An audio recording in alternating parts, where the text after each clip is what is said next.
আমি আগেও জানিয়েছি, আবারও জানাচ্ছি, গণ অভ্যুত্থানে সকল শহীদদের পরিবারকে পুনর্বাসন করা হবে, একজনও বাদ যাবে না। সকল আহত শিক্ষার্থী, শ্রমিক, জনতার চিকিৎসার সম্পূর্ণ ব্যয় সরকার বহন করবে।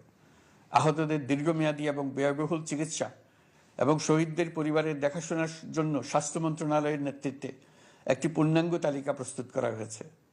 প্রতিটি শহীদ পরিবারকে সরকারের পক্ষ থেকে ৩০ লক্ষ টাকা দেওয়া হচ্ছে। যারা বুলেটের আঘাতে তাদের দৃষ্টিশক্তি হারিয়েছেন, তাদের চিকিৎসার জন্য নেপাল থেকে কর্নিয়া আনার ব্যবস্থা করা হয়েছে এবং যাদের প্রয়োজন তাদেরকে সরকারের পক্ষ থেকে বিদেশে চিকিৎসার জন্য পাঠানো হচ্ছে। জুলাই অভ্যুত্থানের কোনো শহীদ এবং আহত ছাত্র, শ্রমিক চিকিৎসা সেবা এবং পুনর্বাসন পরিকল্পনা থেকে বাদ যাবে না। এটি অন্তর্বর্তীকালীন সরকারের অঙ্গীকার। এই গণ অভ্যুত্থানের শহীদের স্মৃতি ধরে রাখতে গঠিত জুলাই শহীদ স্মৃতি ফাউন্ডেশন বেশ পাকাপোক্তভাবে তাদের কাজ শুরু করেছে। এই ফাউন্ডেশনকে সরকার ১০০ কোটি টাকা অনুদান দিয়েছে।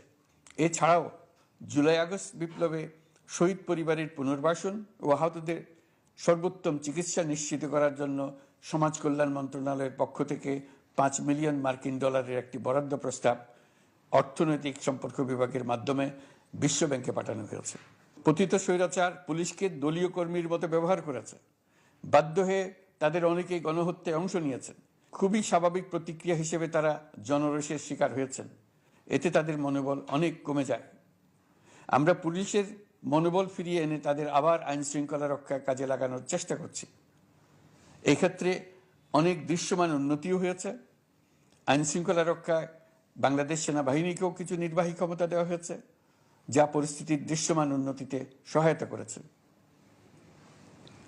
আমি আপনাদের সবাইকে ধন্যবাদ জানাই।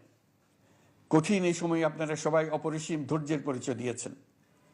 ধন্যবাদ জানাই দেশের রাজনৈতিক দলের নেতৃবৃন্দকে। তারা তাদের কর্মীদের শান্ত থাকার আহ্বান জানিয়েছে।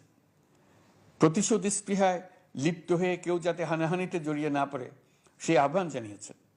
আপনাদের সবাই এই আহ্বানে সাড়া দিয়েছেন। ফেসিবাদী শক্তি ভয় দেখিয়েছিল তারা ক্ষমতা ছাড়লে দেশের লাখ লাখ লোক মারা পড়বে। টানা ৭ দিন পুলিশ প্রশাসন সম্পূর্ণ নিষ্ক্রিয় থাকার পরও ব্যাপক আকারে সহিংসতা এড়ানো গেছে। বালাগ বিডি 24 সর্বদা সত্যের সন্ধানে।